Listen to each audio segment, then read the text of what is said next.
นาะมื้อนี้อยากมาแบ่งปันเรื่องลำไส้เนาะเรื่องจุลินทรีย์ในลำไส้ผู้ใดเคยเจ็บกระเพาะลำไส้กินยาอ่าลำไส้ดีแบบว่าคือทายากหรือว่ากินพวก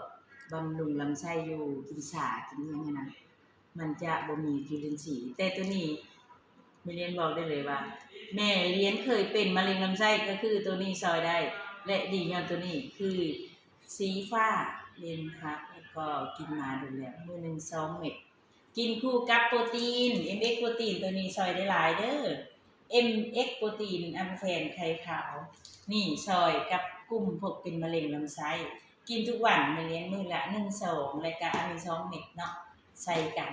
นี่ก็อยากฝากทุกคนที่ดูแลสุขภาพลำไส้เป็น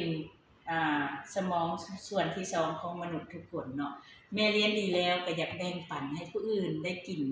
ของดีและก็ดูแลลำไส้ให้มีจุลินทรีย์และลำไส้สะอาดดูดซึมได้ดีเนาะต้องตัวนี้โอเค